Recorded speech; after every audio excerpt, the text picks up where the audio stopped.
시작해도 되겠습니까? 예.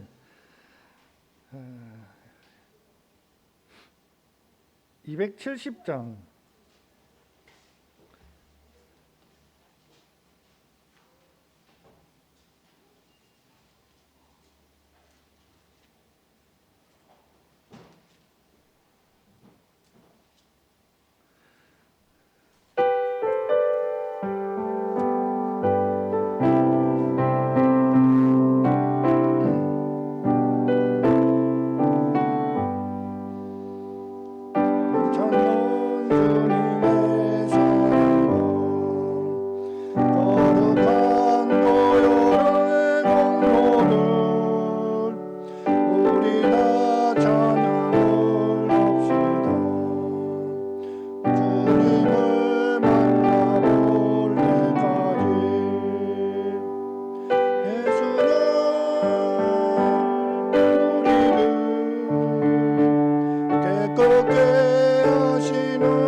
제가 이제 입은 옷이 오늘 새 겁니다. 예.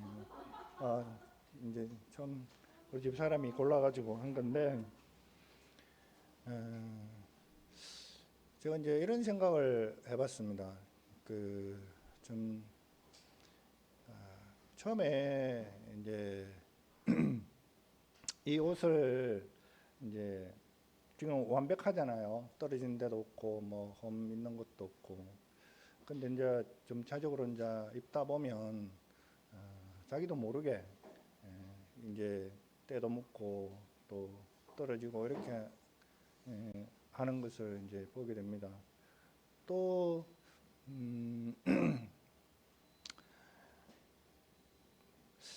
제가 이제 이만정님 댁에 이제 두부사리를 빈대부터 살은 적이 있습니다. 그때 이만정님이 이제 차를 사셔가지고 이런 이야기를 하시더라고요. 먼 거리만 가면 졸음이 온다는 거예요. 그래서 저는 이제 그때 차 산 지 얼마 안 됐고, 근데 제가 이제 그 프라이드를 몰 때는 전혀 뭐 그 졸음이 온다든지 그런 게 전혀 없었거든요. 물론 뭐 차를 금방 사서 긴장해서 그런 게 아마 있을 겁니다. 그런데 이제 오랫동안 운전을 하고 95년도부터 운전을 했으니까 지금은 진주 정도만 가더라도 졸음이 와서 이제 참 참기 힘든 그런 것을 이제 보게 됩니다.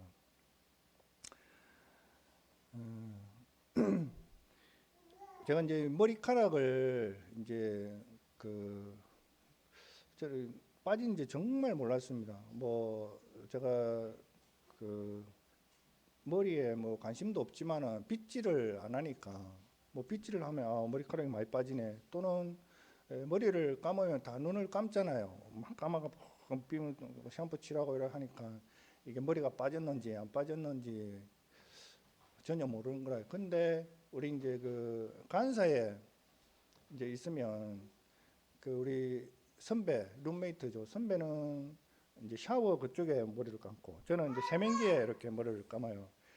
근데 그 선배가 야 지금 머리카락이 얼마나 빠지면 계속 이 막히노 이러면서 이제 뻥뚫을 뭐 6통을 이제 또 사가지고 그렇게 하는데 그것을 보면서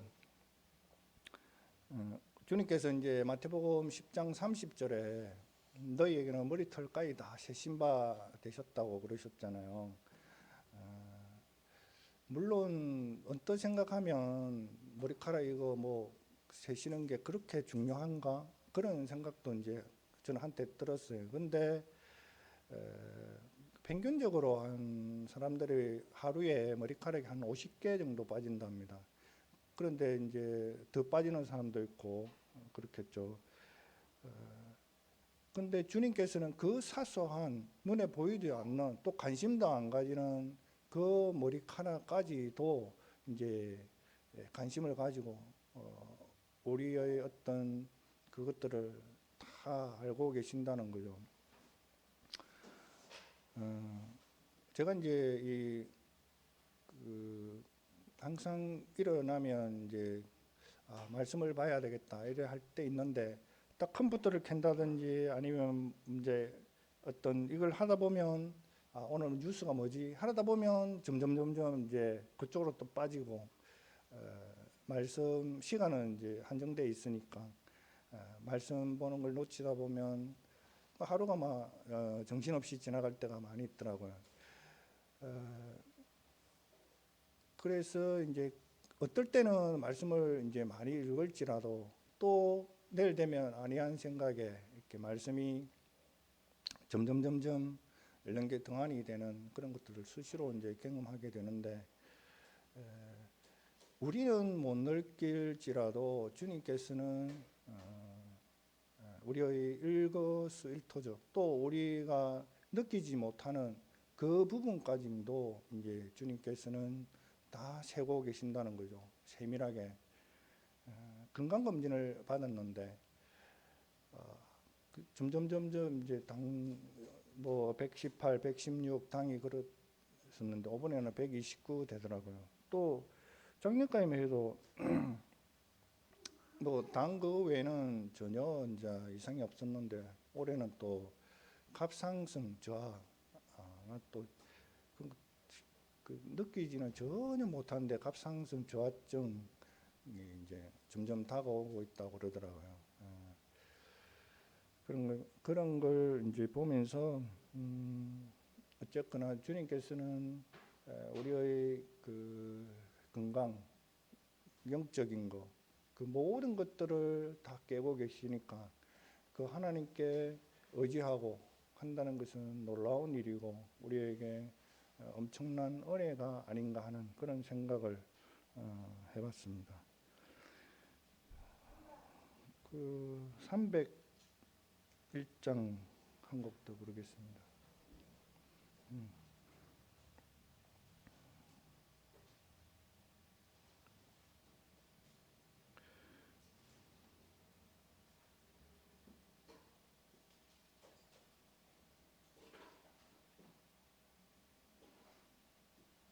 301장. 예.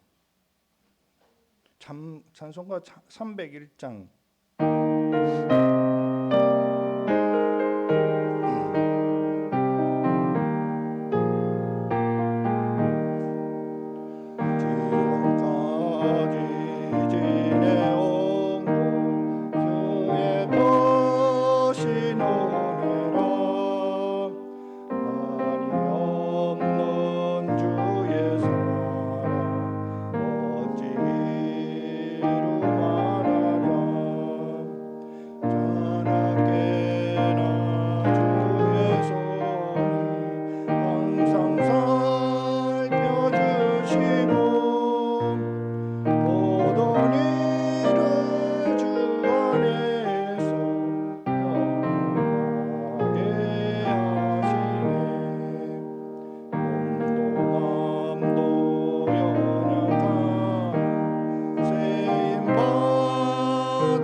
오늘부터 이제 그 유튜브 실시간 방송이 된답니다. 그 참고하시고요. 그 이제 모임 소식지에도 나왔는데 이제 박준행 행님 이번 토요일 오시지 않습니까?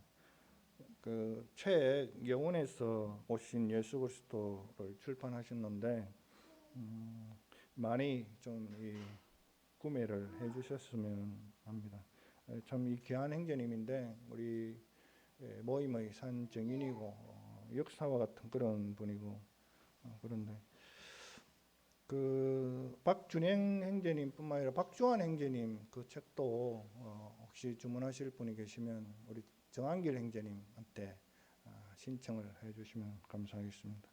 기도하고 오늘 김종환 행제님을 통해서 말씀을 듣는 시간을 갖도록 하겠습니다.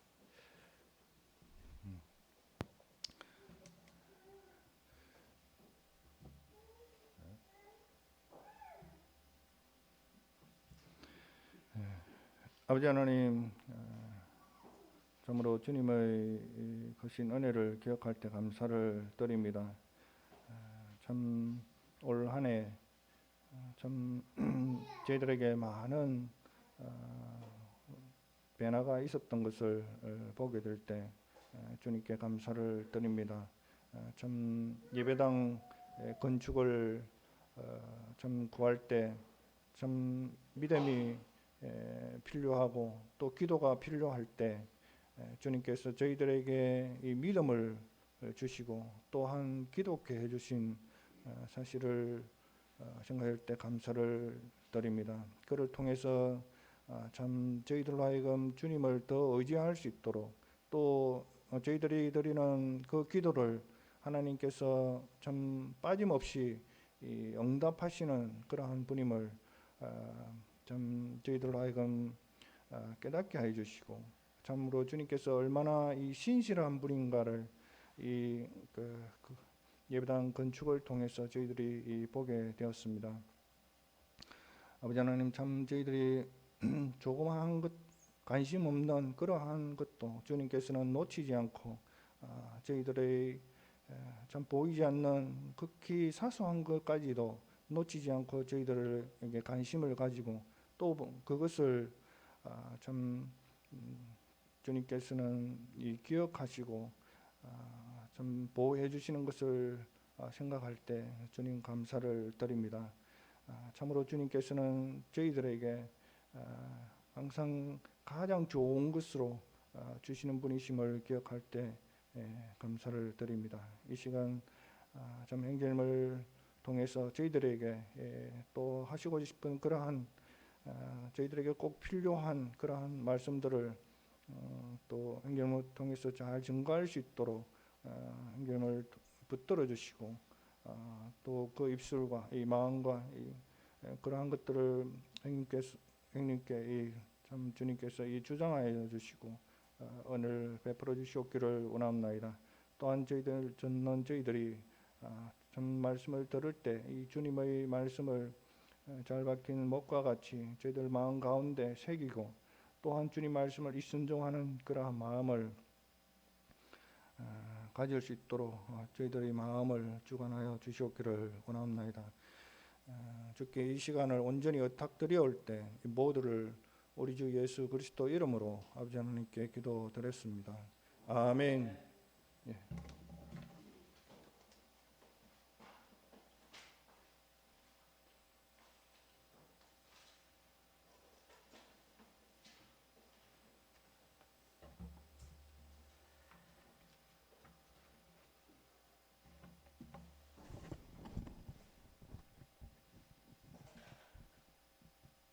반갑습니다.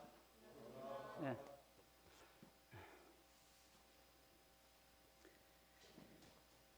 지금까지 지내온 것 주의 크신 은혜라 한이 없는 주의 사랑 이루 참 말할 수 없다. 참 그 찬양 그 찬송처럼 올 한 해도 참 다사다난한 이제 한 해가 며칠 안 남았네요. 그동안 참 코로나가 2년 차 이제 참 내년이면 3년 차 접어드는데 수고 많이 하셨고 지금까지 수고 많이 하셨는데 이 시간에 어려운 말씀 전하면 되겠습니까? 쉬운 말씀 전해야 되지 않겠습니까? 그래서 우리가 자주 들었던 히브리서 12장 1절로 3절 말씀을 다시 한번 또 상고해 보도록 하겠습니다. 오늘 본문 말씀은 히브리서 12장 1절로 3절 말씀 몇 절 안 되기 때문에 우리가 다 같이 한 목소리로 읽어보도록 하겠습니다. 시작. 이러므로 우리에게 구름같이 둘러싼 허다한 증인들이 있으니 모든 무거운 것과 얽매이기 쉬운 죄를 벗어버리고 인내로서 우리 앞에 당한 경주를 하며 믿음의 주요 또 온전하게 하시는 이인 예수를 바라보자. 그는 그 앞에 있는 기쁨을 위하여 십자가를 참으사 부끄러움을 개의치 아니하시더니 하나님 보좌 우편에 앉으셨느니라. 너희가 피곤하여 낙심하지 않기 위하여 죄인들이 이같이 자기에게 거역한 일을 참으신 일을 생각하라. 아멘. 본문의 기록 배경은 그 당시에 이 유대교에서 기독교로 개종한 많은 유대 성도들이 있었습니다. 이제 그들은 이제 유대 지역 사회로부터 그들의 신앙으로 인해서 많은 참 영육간의 핍박을 받았던 것이죠. 그래서 그 핍박을 피하기 위해서 여러 형제 자매들이 참 다시 유대교로 돌아오고자 하는 그러한 유혹들이 있었습니다. 그래서 모임을 10장에도 나오듯이 모이기를 피하고자 했던 그런 성도들도 발생이 되었던 거죠. 그래서 이러한 유대 성도들에게 히브리서 저자는 그리스도의 그 우월성에 대해서 1장부터 차근차근 체계적으로 그러한 메시지를 드러내면서 신앙의 경주에 대해서 멈추지 말고 계속 하기를 그런 권면하는 그러한 말씀입니다. 인생은 우리가 보통 마라톤 비유를 많이 하죠. 놀랍게도 2019년 베를린 그 마라톤 국제 마라톤 대회에서 마의 2시간 벽이라는 42.195km를 마라톤 최초의 국제 마라톤 대회에서는 2시간 58분이었다고 합니다. 1위로 올인한 사람이. 그런데 이번에 2019년도 2년 전에 케냐의 킵초게라는 이 선수가 공식적인 기록은 아니지만은 1시간 59분 40초였다고 합니다. 아주 인간으로서 가히 그 한계를 뛰어넘은 그러한 이 기록을 가지고 있었습니다. 마라톤에서 그 나오는 그 페이스메이커라는 그 단어를 그 사람을 혹시 아십니까? 아시는 분도 있고 모르셔도 그냥 끄떡끄떡 하시면은 아는 걸로 생각하죠. 그 페이스메이커라는 이 사람은 이 42.195km를 뛰는 그런 선수로서의 자격이 아니고 마라톤 선수들이 참가한 사람들이 자기 페이스를 잃지 않고 계속 완주할 수 있도록 3시간, 4시간, 5시간 코스를 정해서 풍선을 달고 뜁니다.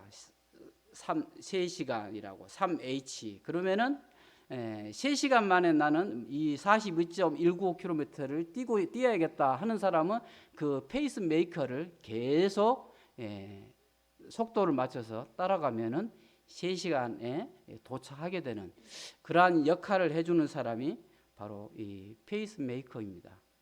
그래서 우리의 영적인 이 믿음의 페이스메이커들이 우리 히브리서 11장에 아브라함을 비롯해서 수많은 허다한 증인들이 참 있다는 것에 대해서 참 저희들에게 격려가 됩니다.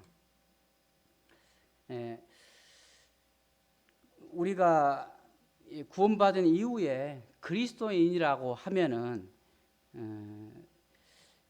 신앙의 경주를 내가 좋아하든 싫어하든 다 출발을 하게 되는 것입니다. 마라톤 경주에도 이러한 이 신앙의 경주에 있어서뿐만 아니라 마라톤 경주에는 규칙이 있고 또 잘 달리려면 그러한 좋은 그런 방법들이 있는 것입니다. 그래서 신앙의 경주에서도 잘 달리기 위해서는 올바른 태도가 매우 필요하다고 봅니다. 11장에서 그러한 올바른 이 믿음의 샘플들, 믿음의 페이스메이커를 주님께서 이렇게 히브리서 저자를 통해서 먼저 말씀해 주시고 저희들로 하여금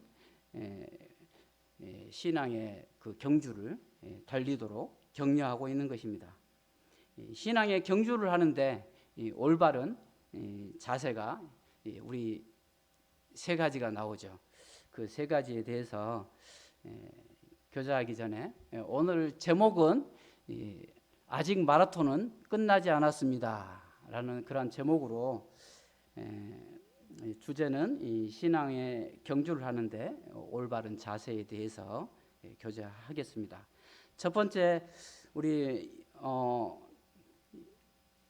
1절의 하반절에 나온 1절 중반절에 나온 말씀처럼 모든 무거운 것과 얽매이기 쉬운 죄를 벗어버리고 경주해야 할 것을 히브리서 저자는 말하고 있습니다. 그러면 여기서 무거운 것이라는 것은 무엇일까요? 무거운 것이라는 것은 우리가 쉽게 바로 무게가 가는 것, 짐이 되는 것, 그리고 방해가 되는 것을 무거운 것이라고 하지요. 우리가 혹시 마라톤 10km 정도 하프나 10km 뛰어보신 분 계십니까? 우리 또 저번에 김기섭 행정님 또 마라톤 그렇게 10km 정도는 좀 자주 뛰으셨다고 하더라고요. 마라톤을 뛰는데 우리가 뭐 뭔가 이 준비할 때 옷차림이 겨울에도 마라톤 경주가 있는데 춥잖아요. 그러면은 추우니까 패딩을 입고 뛰어야겠다. 그러면은 그 패딩이 이제 얼마 못 가서 무거운 짐이 되겠죠. 그리고 뭐 42km나 한 3시간, 4시간을 뛰어야 되는데 배가 고프겠다. 그래서 배낭을 메고 뛴다면은 이 배낭이 처음에는 뭐 가볍게 생각할 수 있지만 1시간, 2시간 이상 뛰면은 매우 무거운 짐이 되겠죠. 또 몸무게가 뭐 100kg가 아니라 200kg 되는 뭐 아주 뭐 비대한 사람이 살을 빼지 않고 이 마라톤 경주에 나섰다. 그러면은 굉장히 무거운 짐으로 작용해서 어려움이 되겠죠. 이와 같이 일상생활에서 그 자체는 죄가 되지는 않겠지만은 신앙의 경주를 동일하게 방해하는 그런 무거운 것들이 우리의 삶을 또 돌아볼 때 있지 않나 생각을 합니다. 우리가 일을 할 때나 어떠한 사업을 할 때나 직장 생활을 할 때 너무 거기에 많이 몰두해서 빠지다 보면은 사람은 치우치기 쉽잖아요. 그래서 마땅히 저희들이 모임의 안에서의 부담해야 될 그런 삶을 살지 못할 때가 참 있지 않나. 또 일뿐이겠습니까? 취미 생활도 마찬가지입니다.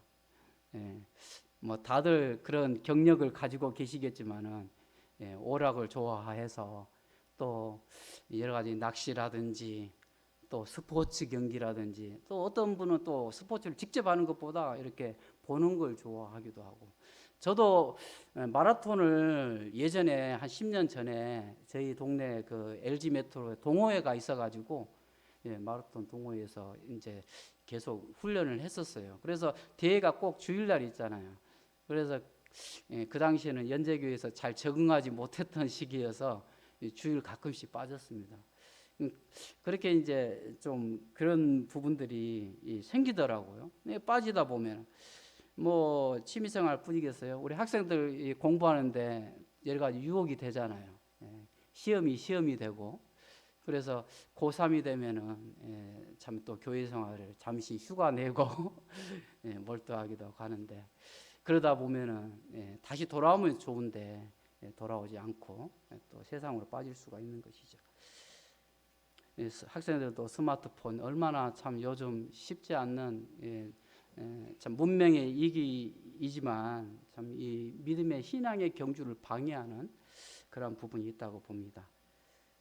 그래서 참 이것은 죄는 아니지만은 일이라든지 취미 생활이라든지 우리 건강을 위해서 또 여러 가지 학교 공부라든지 이것이 과연 어떤 목표를 가지고 어떤 목적을 가지고 우리가 하는지 다시 한번 자신을 돌아볼 때 나의 영광이 아니라 하나님의 영광을 위해서 우리가 실제적인 일이라든지 공부라든지 취미 생활을 할 수가 있는 것이죠. 그렇다면은 이 세상에서 가장 무거운 것이 혹시 무엇인지 여러 가지 있겠지만 그 중에서 저는 묵상하는 가운데 마음의 그 염려의 짐이 우리가 인생의 길을 인생의 그 경주를 함에 있어서 신앙의 경주를 할 때 참 무겁겠다 그런 생각을 가지게 되었습니다. 자녀에 대한 염려는 끝도 없죠. 매일매일 우리가 염려하지 말아야 된다고 말씀 가운데서도 우리가 알고는 있어도 또 하루 지나면 또 염려가 찾아오는 게 어찌할 수 없는 본성인 것 같아요. 그래서 우리 주님께서는 참 말씀을 빌립보서에서도 말씀을 해주시잖아요. 저도 참 이 자영업을 하면서도 하루 종일 이게 전화가 와야지 일이 연결이 되고 또 이렇게 일을 하는데 하루 종일 전화가 오지 않는 그런 날도 있어요. 그러면은 상당히 패닉 상태 가운데 이것은 경험을 이제 해보는 사람이 좀 알아요. 우리 같은 열쇠업을 하시는 분들은 아시더라고요. 굉장히 염려가 많이 되더라고요.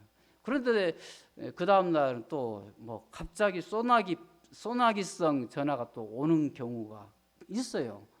그런 경우를 수차례 반복하면은 이제 믿음이 생기는 거예요. 아, 이런 그런 과정이 있기 때문에 주님을 이제 의지하게 되더라고요. 그래서 참 빌립보서 우리 말씀 가운데서도 아무것도 염려하지 말고 오직 모든 일에 기도와 간구로 너희 구할 것을 감사함으로 하나님께 아뢰라.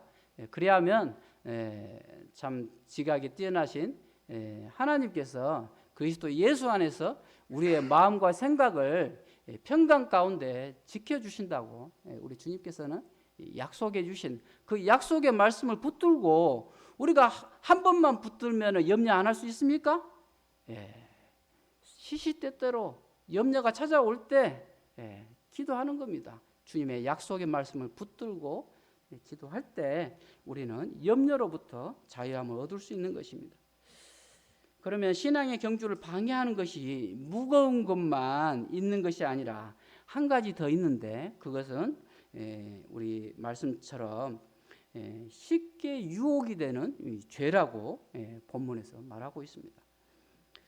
우리가 무거운 것과 함께 죄도 버려야만 신앙의 경주를 제대로 할 수 있는 것입니다. 그렇다면 그리스도인으로 빠지기 쉬운 죄는 무엇일까요? 신앙의 경주에서 무거운 짐이 염려라고 한다면은 성도가 쉽게 빠지는 그 죄는 각자의 경우마다 다르겠죠. 여러 가지가 있겠지만은 저도 좀 이렇게 묵상해 보면서 그 중에 치명적인 부분이 있다면 다른 지체들을 비난하는 그러한 죄라고 볼 수 있겠습니다. 참 저나 우리 형제자매 여러분 모두가 참 이러한 육체의 본성, 아담의 본성상 다른 사람을 참 이리 칭찬하기보다 비판하기에 참 익숙해져 있는 제 자신을 참 볼 때가 종종 있습니다. 내로남불이라고 내게는 관대하면서 타인에게는 참 엄격한 잣대를 들이대는 사랑하지 않으면 죽는다라는 알렉산더 스트라코 형제님의 그런 책도 있는데 우리가 서로 사랑하지 않고 비난하면은 결국은 한 사람이 잘 되는 것이 아니라 서로가 이렇게 망하게 되는 것입니다. 그래서 주님은 저희들에게 남의 하인을 비판하는 너는 누구냐라고 참 물어보시죠. 이러한 서로에 대한 비판은 신앙의 경주를 어렵게 하는 무엇과 같다고요? 바로 암덩어리와 같은 것입니다. 우리나라 인구 중에 사망의 원인 중에서 가장 1위가 아직까지 단연코 암이 1위라는 사실을 네이버에 검색해 보면 나옵니다. 참 폐암, 간암, 대장암, 몸 안에 그런 용종, 그 혹을 조기에 치료하지 못하고 말기로 가도록 우리가 무방비 상태로 있으면은 결국은 참 손을 쓰기가 참 어렵게 되는 그런 상태가 되겠죠. 모든 무거운 것과 얽매이기 쉬운 죄를 그 죄는 신앙의 경주에 있어서 치명적인 암덩어리와 같은 것입니다. 누구든지 죄를 지을 수는 있겠지만 그 죄에서 돌이키지 아니하고 즉시 잘라내지 않으면 치명적인 상태까지 참 우리가 그러한 죄의 유혹에 계속적으로 빠지게 되는 사실을 보게 됩니다. 제가 다 가정 생활을 하지만은 참 가정의 그 가족 관계 중에서 참 힘든 관계가 있고 또 사회적인 관계에 있어서 힘든 관계가 있어요. 제가 저희 집에 있는 이 마나님을 상대로 감히 비난하는 말을 어쩌다 한번 제가 좀 피곤했을 때 그런 말이 나옵니다. 그러면은 아주 심각한 재앙의 상태에 빠질 때가 있습니다. 지금은 웃으면서 말하지만 그때는 참 심각했습니다. 후회하지만 그런 경우가 또 참 찾아올 때가 있더라고요. 우리는 어떠한 태도로 신앙의 경주를 해야 될까요? 모든 무거운 것과 얽매이기 쉬운 죄를 벗어버리고 경주해야 되겠지요. 그러나 이것만 가지고는 안 되는 것이죠. 두 번째로 우리는 2절 말씀처럼 예수 그리스도를 바라보면서 경주해야 합니다. 바로 2절 말씀에 믿음의 주요 또 온전하게 하시는 이인 예수를 바라보자. 마라톤 경주에서 계속 뒤를 보고 또 옆에 있는 사람을 쳐다보면서 달리는 경우가 있을 수 있는데 그러면 잘 달리겠습니까?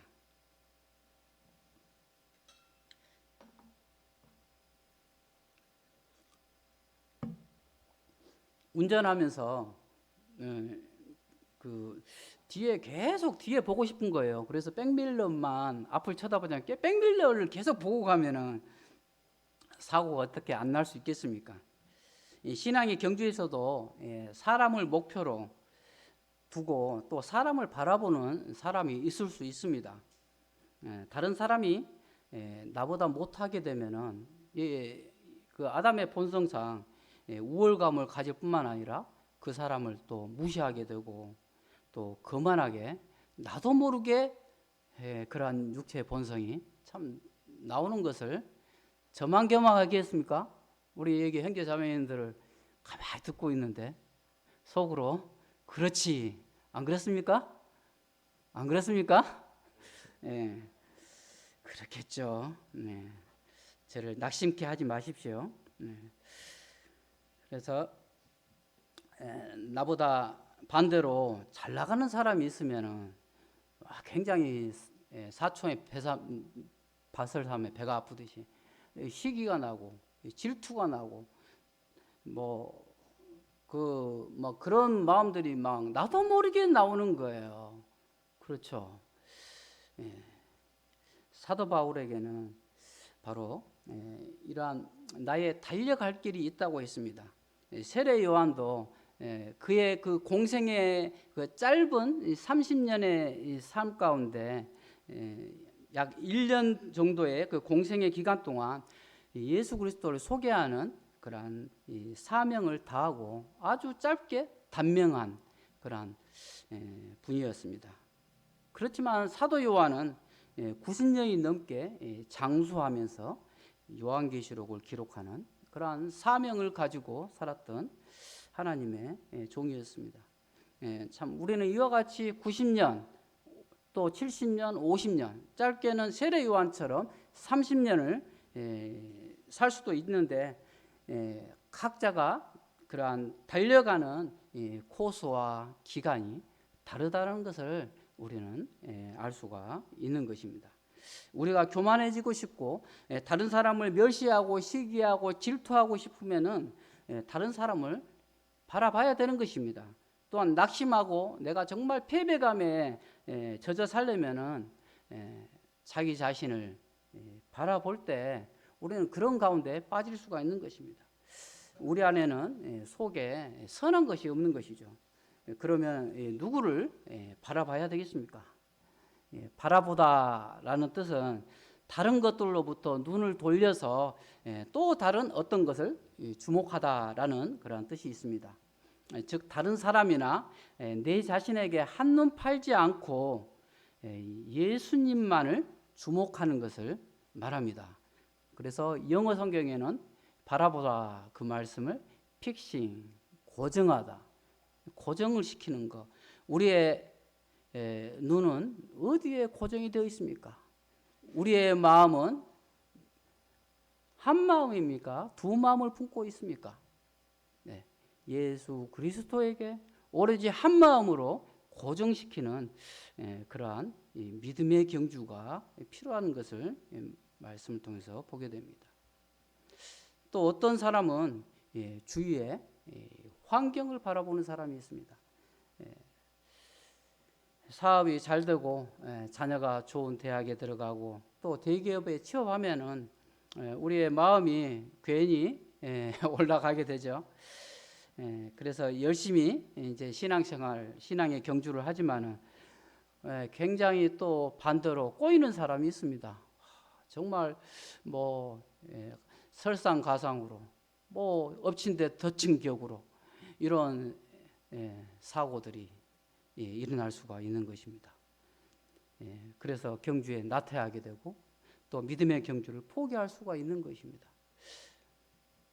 마태복음의 14장 22절 이하에 보면은 폭풍 가운데 주님이 베드로에게 바다 위를 걸으면서 제자들에게 나오실 때 베드로가 주여 만일 주님이시거든 저보고 오라 해 주십시오. 그렇게 명령해 주십시오. 그랬을 때 베드로는 처음에는 주님을 보고 이렇게 바다 위를 걸었지만은 그 뒤에 그 주변에 폭풍우 치는 그 환경을 바라볼 때 점점 물속에 빠져들어가는 모습을 우리는 잘 알고 있지 않습니까? 사람이나 이러한 환경을 뛰어넘어서 바로 예수님만을 바라봐야 되는데 예수님만을 바라본다는 의미는 무엇일까요? 우리가 2절에서 우리 주님을 믿음의 주님, 우리의 믿음을 온전하게 하시는 분이라고 말씀하고 있습니다. 이 2절 말씀을 존 넬슨 다비의 세번역 성경이 있습니다. 신약 성경만 번역이 되었는데요. 거기에는 믿음의 선두주자이시며 완성자이신 이 예수를 변함없이 바라보자라고 했습니다. 즉 믿음을 처음 시작하시고 또 마침이 되시는 분이 예수라는 것입니다. 그래서 우리 믿음이 처음 시작하는 것은 나의 의가 아니라 바로 의롭다 하시는 칭의의 주님 때문이기에 우리가 교만하거나 낙심할 이유가 없는 것입니다. 우리의 믿음의 경주는 다른 사람이나 내 자신 또 환경을 보는 것이 아니라 나를 성숙하게 하시는 그러한 성화의 주님을 날마다 집중하면서 또 주목해 가는 것입니다. 어느 교회 그 주일학교 선생님이 얘들아 우리가 천국 가려면은 어떻게 해야 되지? 했습니다. 대답이 어떻게 나왔을까요?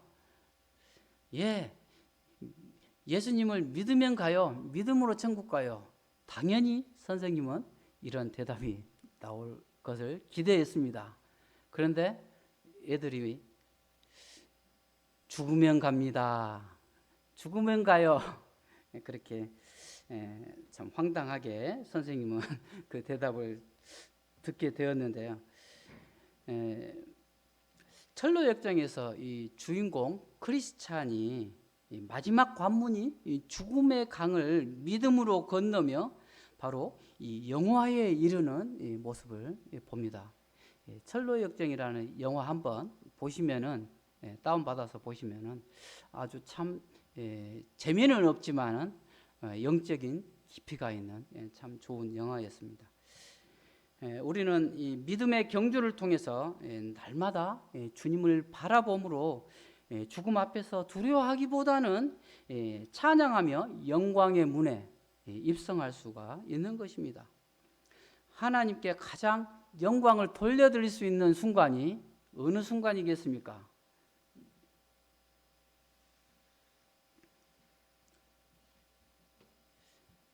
바로 태어난 순서는 다 다르지만은 우리가 죽음의 문턱에 있을 때 어떻게 우리 주님께 영광을 돌릴 수 있는지 그것이 가장 위대한 참 순간이다 하나님께 영광을 돌릴 수 있는 순간이다라는 것을 개인적으로 생각해 봅니다. 우리는 이 순간을 위해서 날마다 주님을 바라보는 그러한 경주자가 되었으면 좋겠습니다. 우리는 어떠한 태도로 신앙의 경주를 해야 되겠습니까? 모든 방해물을 벗어버리고 예수 그리스도만 바라보고 경주해야 되겠죠. 그러나 그뿐만이 아니라 세 번째로 우리는 신앙의 경주를 할 때 인내를 가지고 해야 됩니다.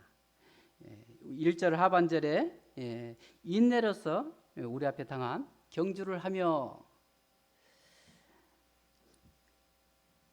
올림픽의 꽃은 무슨 경기입니까? 제가 처음에 말씀드렸었죠. 마라톤입니다. 왜 그럴까요? 왜 마라톤이 이 올림픽의 꽃이 될까요? 왜 마지막 올림픽 경기 중에 제일 마지막에 마라톤 경기를 할까요? 제 생각에 아마도 마라톤 경기에는 우리 인생의 모든 희로애락이 참 들어있다고 봅니다. 그래서 용기가 있고 힘이 있고 또 인내가 있고 지혜가 있고 또 좌절이 있고 또 영광이 있고 기쁨이 있는 바로 그것이 바로 이 마라톤이다. 이기 때문에 그렇지 않나 생각이 됩니다. 우리가 싫든 좋든 모든 사람 앞에는 인생이라는 그 마라톤 경주가 있습니다. 42.195km를 3시간 이상 달려야 하는 아주 인내가 필요한 그런 경기입니다. 그런데 이 믿음의 경주는 이 3시간만 달리면 끝나는 것이 아니라 이 경주는 바로 이 신자들이 주님이 저희를 부르실 때까지 일생을 달려야 하기 때문에 인내력과 지구력이 필요한 것입니다. 마라톤 선수들의 이 말을 들어보면은, 제가 직접 들어본 건 아니지만 저도 하면서 느껴보는 것은, 처음에는 꿈에 부풀어서 이렇게 1등을 하고자 하는 마음으로 잘 달리다가도 어느 정도 이제 달리다가 어려운 고비들이 있습니다. 어려운 고비들이 나오게 될 때 경기를 포기하고 싶은 아주 강한 충동이, 유혹들이 마음에 수없이 든다고 합니다. 저도 10km는 많이 뛰어봤는데 21km 이 하프 마라톤을 딱 한 번 뛰어봤습니다. 21km 정도 뛰려면은 한 15km 정도를 자주 뛰어봐야 됩니다. 그래서 저는 뛰다가 가장 힘들었던 지점이 바로 17km, 18km를 가는 그 지점이 아주 매우 힘들었습니다. 제가 완주했을까요? 거의 탈진된 상태로 이 페이스를 제대로 조절하지 못한 관계로 참 어렵게 완주는 했습니다만, 경주, 이 믿음의 경주, 이 경주라는 이 단어는 원어상 이 싸움, 이 힘씀, 그런 의미로도 쓰인다고 합니다. 그래서 전투를 하는데 어려운 고비마다 이 인내가 참 필요함을 우리는 이 단어를 통해서 볼 수가 있습니다. 인내라는 것은 사전적으로 괴로움이나 어려움을 참고 견디는 것을 말하지요. 성경에서의 인내는 이 저항이나 이 압제의 직면에서 하나님이 훈련을 시키거나 또한 하나님의 부여하시는 그 자제력을 말한다고 합니다. 이 신앙의 경주는 이 3절의 이 말씀처럼, 3절의 말씀처럼 우리가 피곤하기도 하고 지쳐서 낙심하기도 하는 것입니다. 그런 순간 믿음의 레이스를 포기하고 싶고 그러한 충동감이 강하게 들기도 하는 것이죠. 신앙의 경주에서는 가장 중요한 것은 1등하는 것이 아니라 우리가 참음으로 완주를 하는 것이죠. 끝까지 포기하지 않고 달리는 것입니다. 하나님의 인내하심으로 하나님의 그 인내는 우리 인간들로 하여금 회개의 역사를 이루게 하십니다.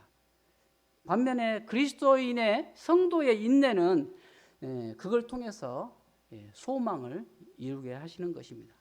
우리의 인생은 참 즐거움이 많습니까? 참아야 될 때가 많습니까?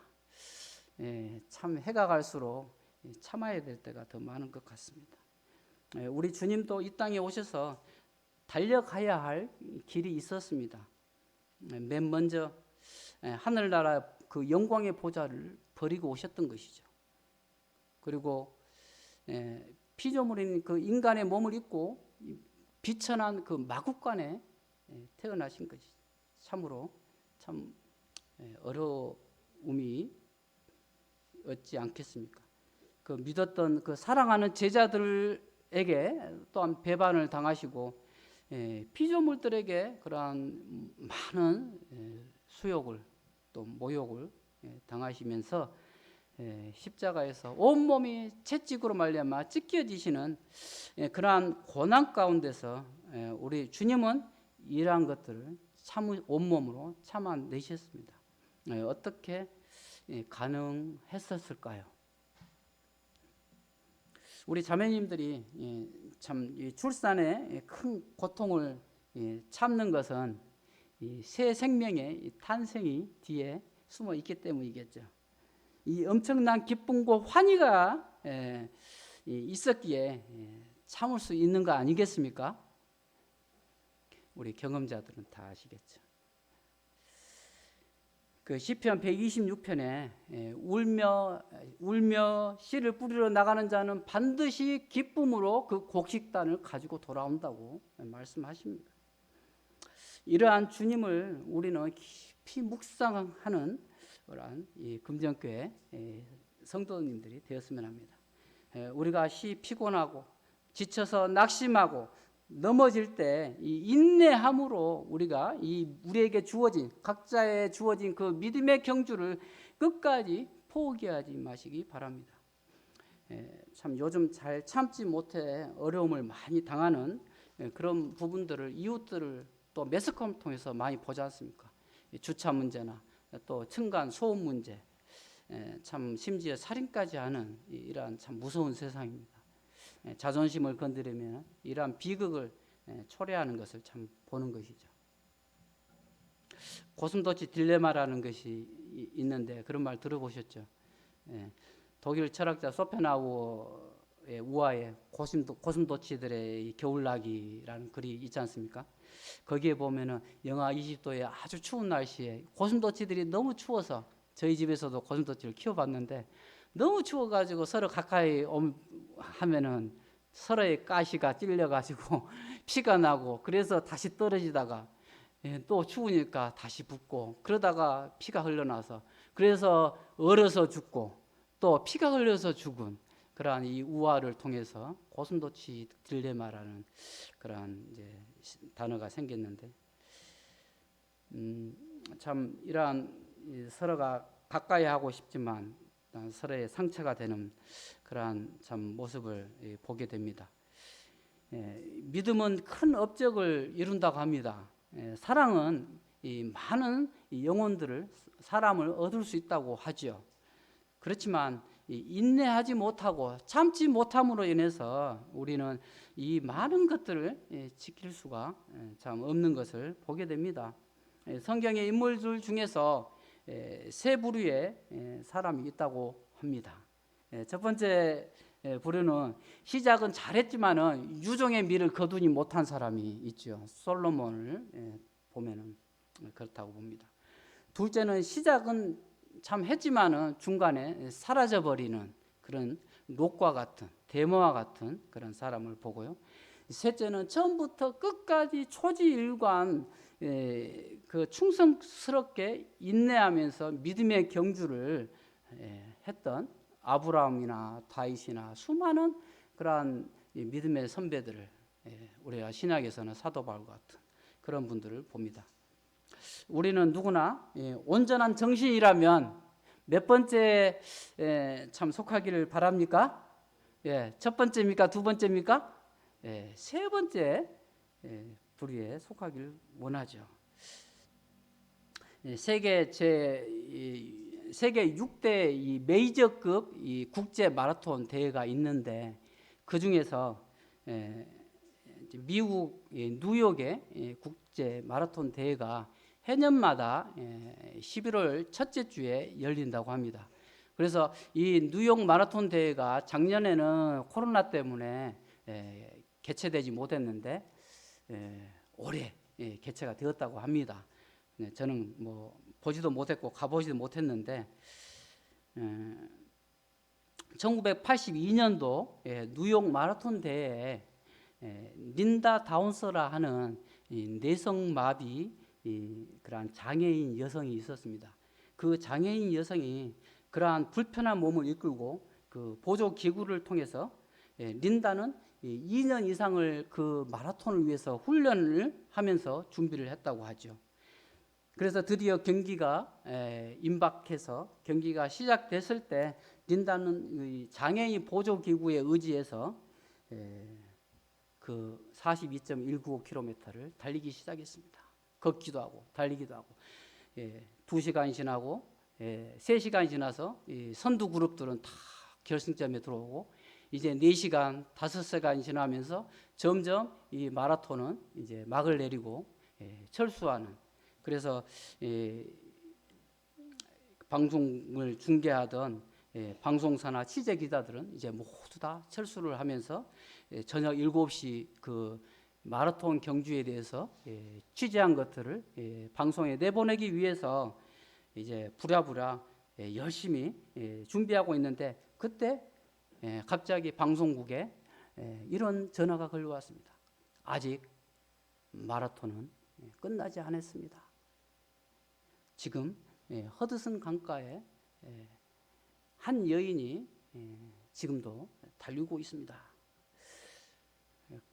그래서 방송국 기자들은 부랴부랴 카메라를 들고 결승점에 골인을 하려고 최선을 다해서 걸어 걷기도 하고 뛰어오는 그녀를 취재하기 위해서 갔습니다. 린다 다운스는 무려 9시간 10분 만에 결승선에 도착했다 합니다. 방송국 인터뷰에서 그녀는 이렇게 말했습니다. 나는 완주하고 싶었습니다. 나는 1등을 원하지 않았습니다. 완주하고 싶었다. 린다 다운스뿐만 아니라 15년 전 꿈 많은 대학생이었던 이지선 자매를 아시죠? 23살에 교통사고로 인해서 전신에 화상을 입었던, 그리고 그러함으로 인생을 정말 포기하고 싶었던 고통 가운데 있었던 그 이지선 자매가 이제는 희망 전도사로 돌아다니면서 간증과 책을 통해서 희망의 아이콘이 되었습니다. 린다가 뛰었던 이 뉴욕 마라톤 대회를 그 이지선 자매가 2009년도에 뉴욕 마라톤 대회에 나갔던 것입니다. 이지선 자매는 더 빨리 7시간 22분 만에 골인했다 합니다.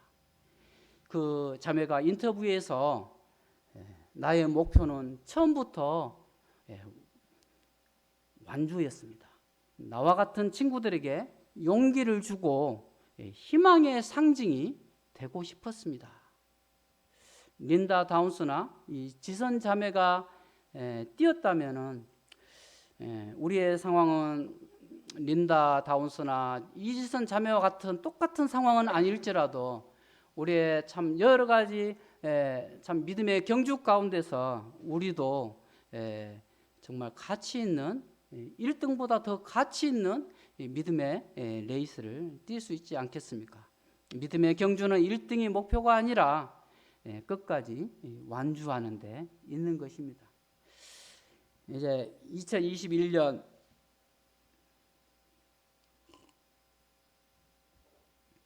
한 해도 며칠 안 남았지 않습니까? 올해도 참 수고가 많으셨습니다.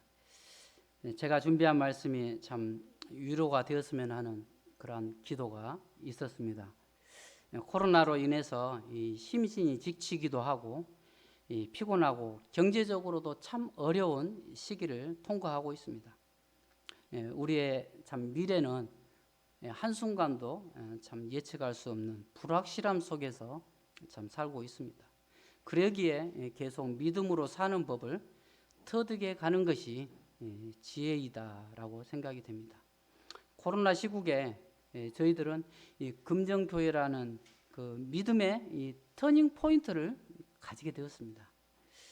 이제는 개인적으로나 교회적으로 무거운 짐을 벗어버리고 믿음의 주요 온전하게 하시는 우리 주님 예수님만을 바라보고 인내로서 각자에게 주어진 그 믿음의 경주를 포기하지 말고 낙심하지 말고 완주하는 저희들이 되었으면 하는 마음이 있습니다.